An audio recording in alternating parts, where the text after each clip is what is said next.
Gente, como vocês estão? Então, como vocês estão aí? Tudo bem? Né? Mais ou menos, tá, tudo bem. Também não é fácil mesmo. Mas eu vou tentar fazer uma coisa hoje aqui com a gente, a gente vai tentar, que é uma parada que eu tentei várias vezes, que é explicar por que a gente faz a mesma cagada sempre. É porque a gente não aprende. Resumindo, porque a gente não aprende. Aí a resposta já tá aí, porque a gente já aprendeu, só que aprendeu errado. Aprendeu errado no sentido de que aprendeu coisas que fazem mal pra gente. Mas calma, eu já falei, já fiz, acho que assim, a maioria dos vídeos que eu faço nesse canal, e fiz no Florimanu também, são um pouco sobre isso. Por que a gente repete, o dedo podre, as relações, mesmo sabendo que você não devia ir pra lá, você vai, né? Mesmo sabendo que aquilo vai te fazer. E pior, né? Eu faço vídeo sobre isso, mas o mais complicado é por que você se interessa por quem te faz mal, né? Esse negócio, o dedo podre. Mas por que você naturalmente se orienta para as cagadas? Isso é uma parada muito louca, que acontece mesmo e é impressionante, atendendo pessoas e tal. Você vê isso acontecendo, eu vejo isso acontecendo também comigo, na minha vida, enfim. Mas enfim, em geral.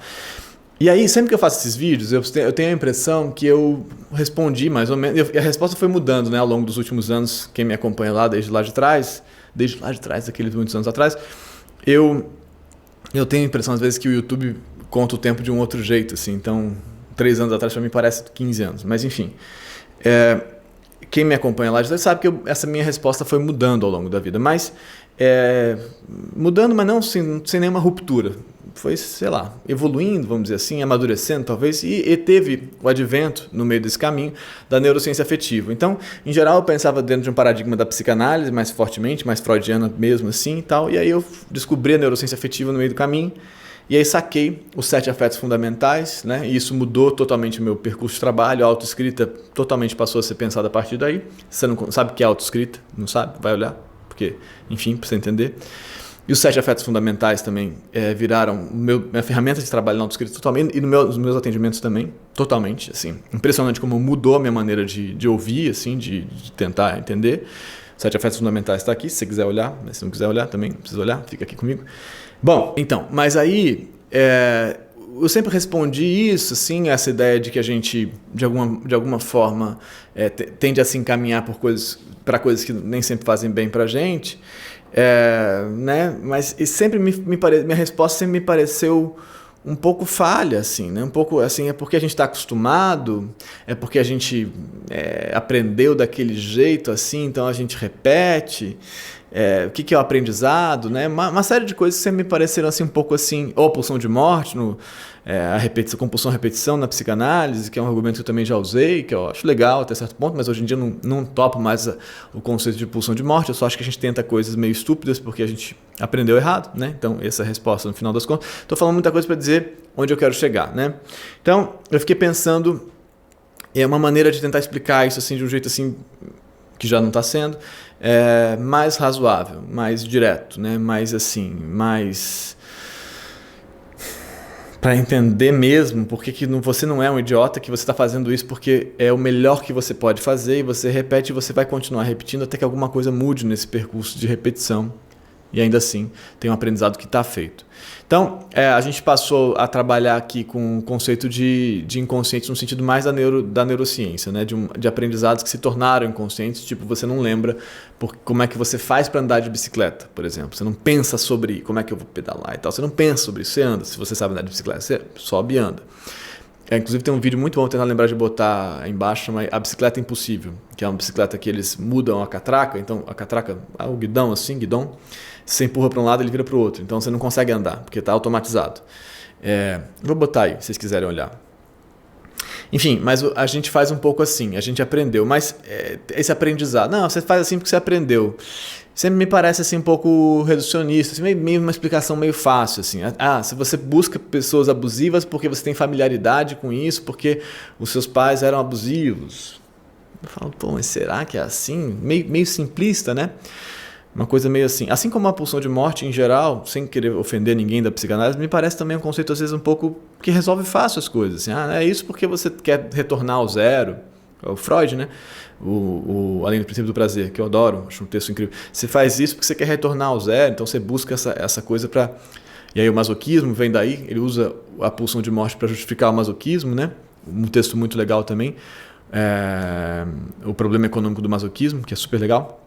quiser olhar, mas também não acredito em nada disso. Então estou dizendo tudo isso para partilhar com vocês a minha angústia sobre como que eu não consigo explicar. Por que você insiste no erro? Por que você insiste tanto no erro? E aí, nos últimos dias eu tentei pensar um jeito bem fácil de explicar isso. Por que você tem que insistir no erro? Você chegou até aqui, que bom, porque eu já estou desviando muito, mas não é que você insiste porque você é estúpido, é porque você insiste porque você tem que insistir.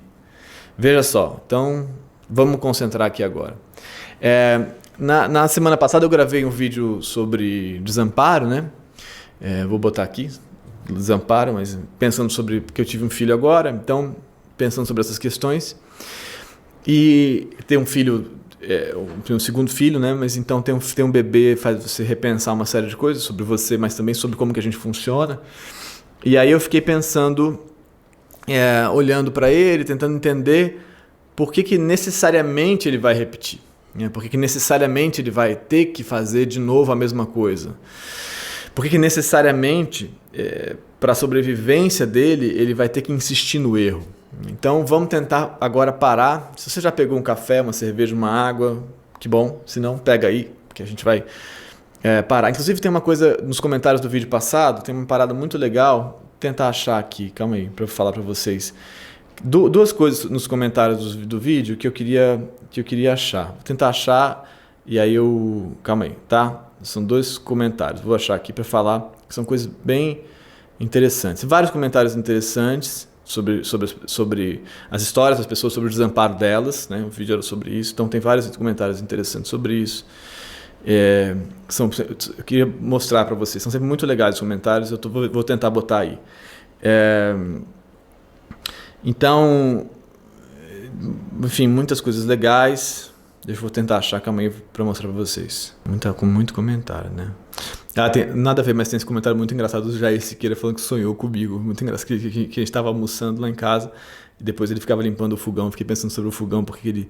Aqui, fui lavar a louça e percebo que horas se passaram enquanto eu limpava o fogão. Muito legal. Enfim, os sonhos, né? Mas esse é outro assunto. Vou achar o que eu queria achar. Essa aqui da Sandy, que ela fala assim, eu estava falando sobre o desamparo. Isso tem a ver com o que a gente vai falar hoje. Eu estava falando que o desamparo é uma condição inicial, então por que a gente fala ele como uma negativa do amparo? Onde que a gente estaria amparado para a gente ser desamparado? Aí ela fala do útero, lógico. Eu falei muito en passant, porque isso tem a ver com o que a gente vai dizer. Eu falei muito en passant do útero. A negativa da ajuda e do amparo, se você não entendeu, vai lá ver esse vídeo. Poderia ver do fato que dentro do útero o bebê estava amparado, nutrido, em um estado natural. Né? Então, é verdade, né? Dentro do útero a gente tem um amparo e depois a gente nasce e vai para o desamparo. Se a gente considerar a nossa vida desde o início, o desamparo não é original, o desamparo é subsequente ao útero. Então, muito legal esse comentário dela. A Juliane também fala a mesma coisa, falando do alto da minha leguice, acho que não tem a ver com levar em conta o tempo no útero, porque lá a criança já percebe as coisas, né?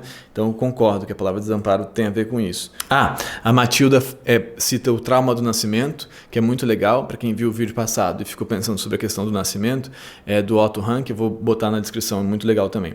Mas não era o que eu queria achar. Aqui. E eu estava dizendo, a Clara Hantum fala o seguinte, eu estava falando que o bebê nasce totalmente desamparado, sem condição de nada e tal, mas isso não é verdade. O bebê tem o útero e antes do útero ele tem as potências dele, no sentido de as necessidades, os impulsos dele. Olha o que ela diz. A não ser se a gente considerar o útero, a mesma questão. Tem que considerar Emanuel. Enfim, por que não? Puxa, tu não considera a potência que há desde a fecundação? Claro, qualquer falha na divisão das células e a gravidez não segue em diante. A potência é enorme desde o princípio. Em certo ponto, até vai sendo perdida ao longo dos anos. O desamparo, a vulnerabilidade é constante, né? Em maiores e menores níveis, em diferentes áreas, formas e dimensões. Mas afirmar que se você olhar um bebê recém-nascido ele não tem condição de nada é algo meio bizarro. O esforço de um bebê na hora do parto também, para passar pelo canal vaginal, é princípio orgânico real. Ele não é tão passivo assim. Total. Então, a gente pensa sobre que o bebê não só sobre o parto, né, o que ele tem que fazer ele não é totalmente passivo, mas ele é dependente dessa outra pessoa, foi isso que eu quis dizer. Mas esse ponto que ela colocou aí, o bebê não é passivo, não, ele é ativo, né? Se ele não tiver impulso de mamar, ele morre. Então é essa dupla que acontece aí entre o peito e o bebê, por exemplo, né? Tem o bebê nessa história. Então a gente vai fazer sentido porque eu vou falar hoje, tá? Mas então o bebê vem, né, com esses impulsos dele, né? Com esses impulsos, vamos pensar nos 7 afetos fundamentais de base lá. Quanto que isso varia geneticamente de uma pessoa para outra, isso é muito discutível. Eu trouxe um livro para vocês aqui hoje, The Emotional The Emotional Foundations of Personality. Aqui, ó. É do Panksepp, que é esse cara que a gente cita sempre. Esse é o pior livro dele, na minha opinião, mas é muito legal para a gente pensar até que ponto a gente é determinado ou não por esses afetos fundamentais na gente de cara. Aqui, ó. The Emotional Foundations of Personality. Tá vendo? Tá dando para ver? Tá. Vou botar na descrição. Mas aí então, o ponto é que, independente da gente acreditar em genética ou não para modificar as nossas maneiras de ser no mundo, isso é bem discutível mesmo, eu também acho, mas tem alguma coisa na gente já, tem uma carga genética de alguma ordem, né? A gente tem lá uma coisa que a gente carrega. E depois tem o útero, né? Tem 9 meses daí. Então quando a gente nasce, a gente já tem uma coisona que vem de antes, né? Então não é o zero, o nascimento não é o zero.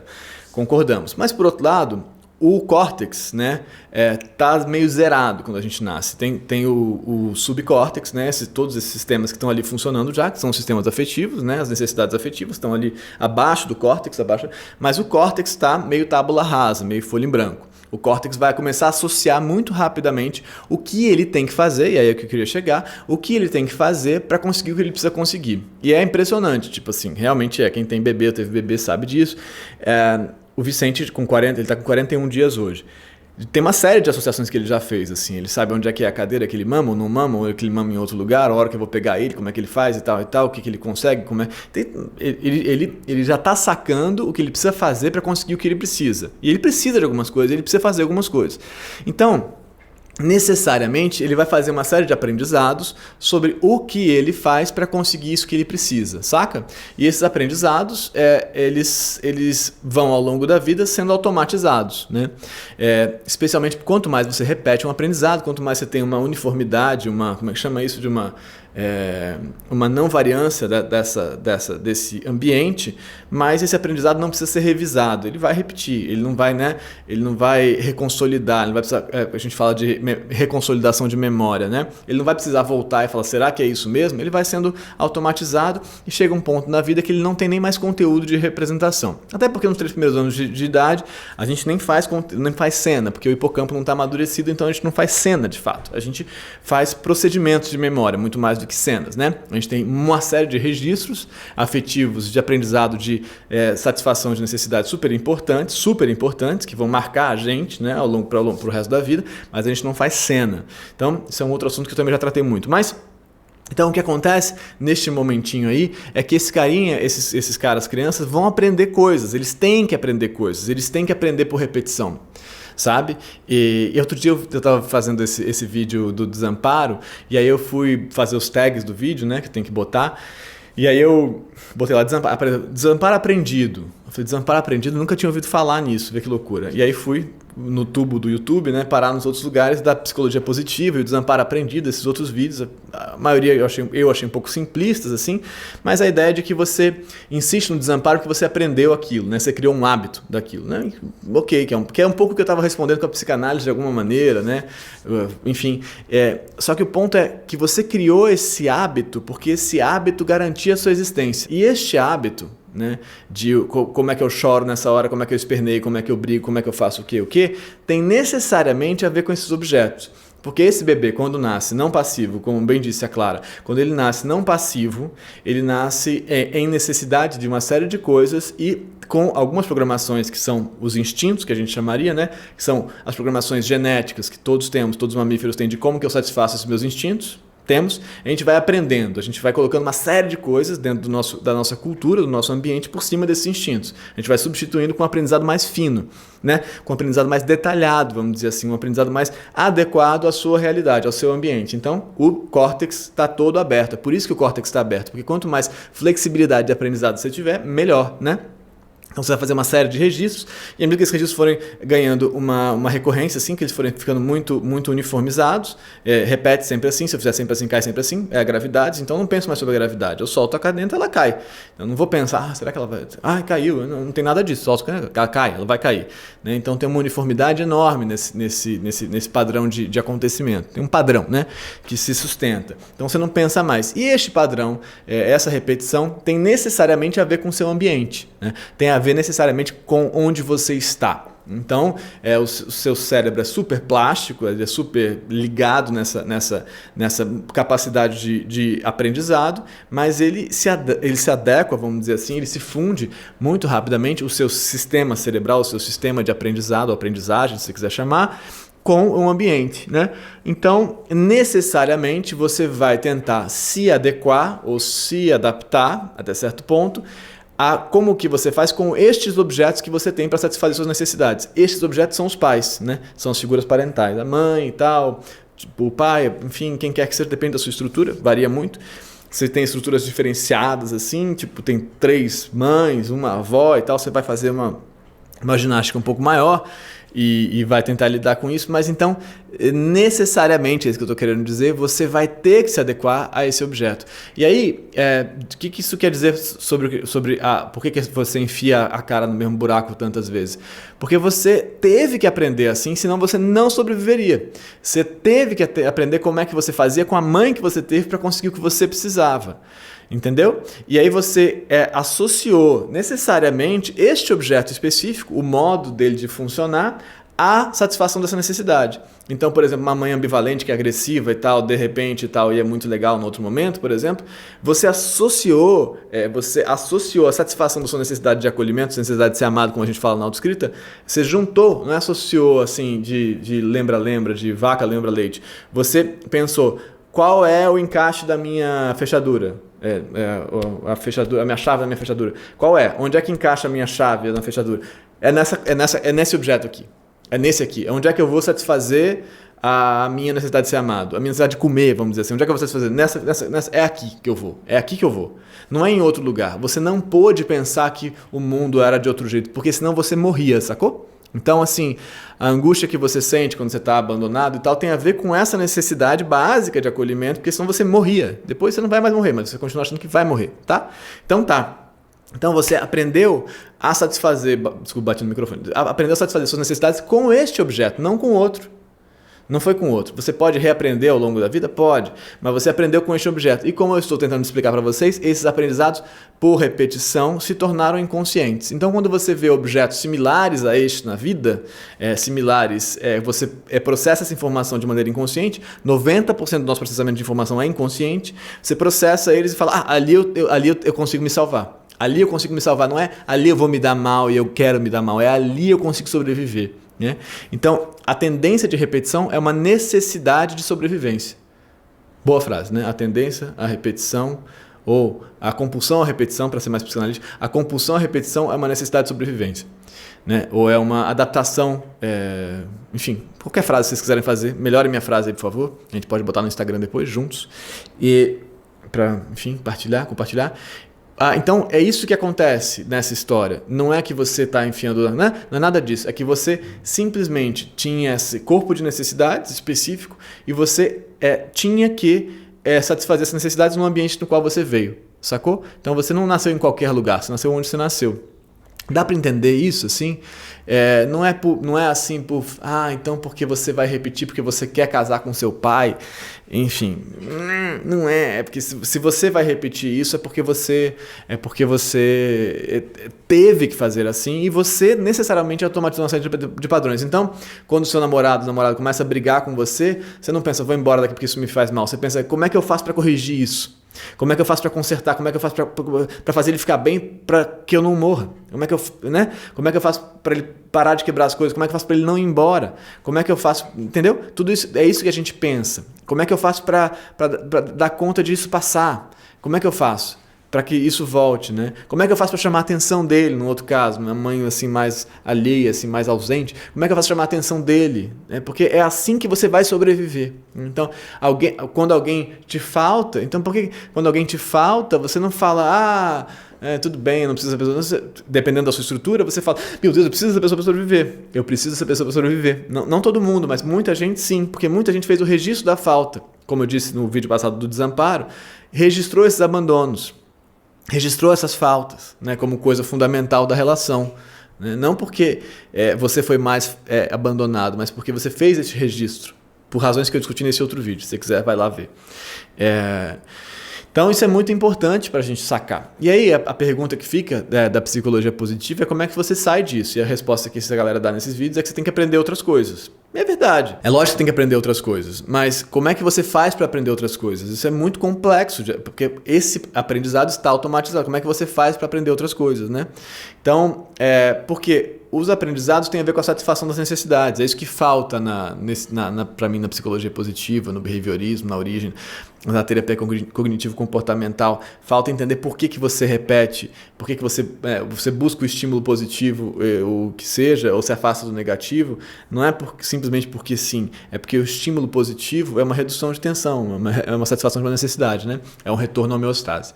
Então, espero que se você não está entendendo o que é homeostase, você vai ver esse vídeo lá, o 7 afetos fundamentais, está na descrição, que vai ficar mais claro. Ou então entra na autoescrita que a gente discute isso lá todo sábado, extensivamente. Então, o que mais que eu queria dizer? Me fala aí se está dando para entender, comenta aí que a gente também segue essa conversa, né? Comenta perguntando, me fala...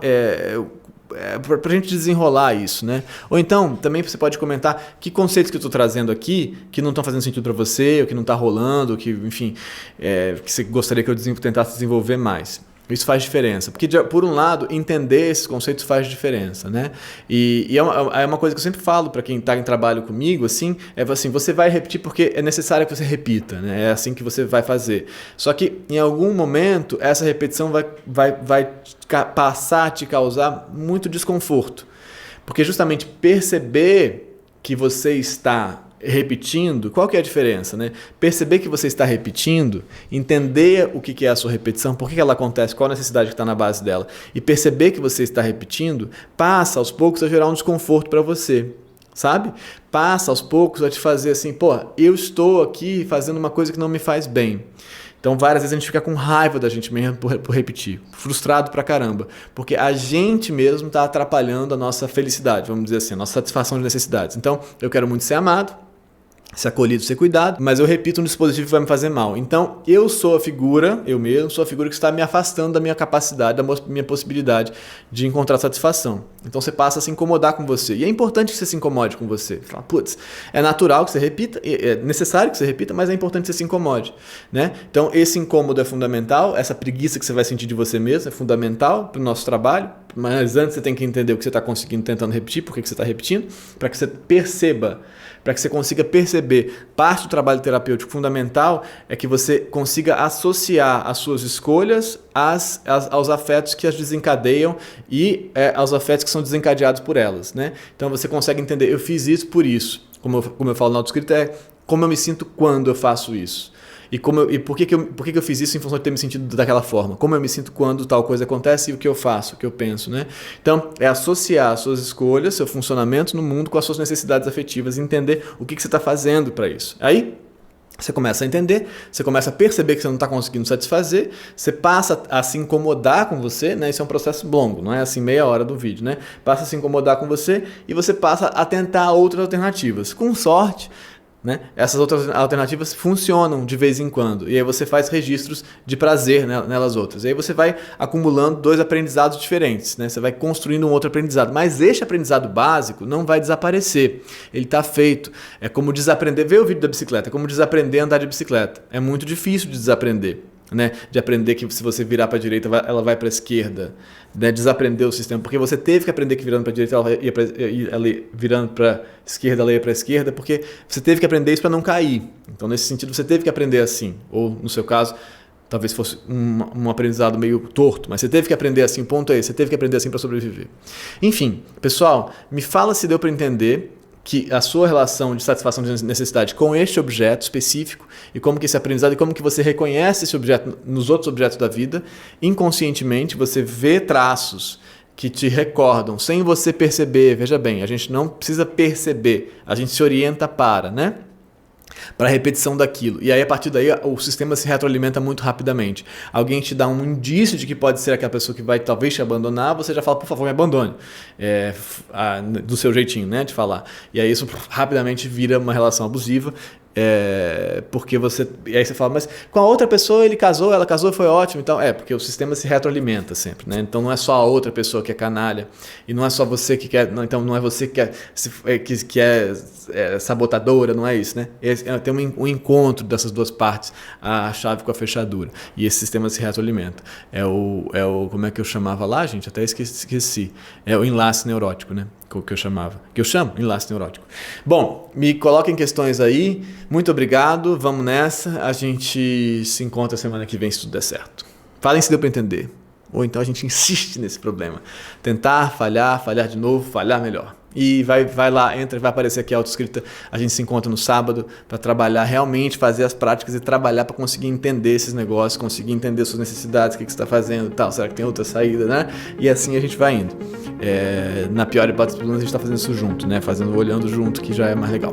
Tchau, gente. Até já. Até sábado. Tchau.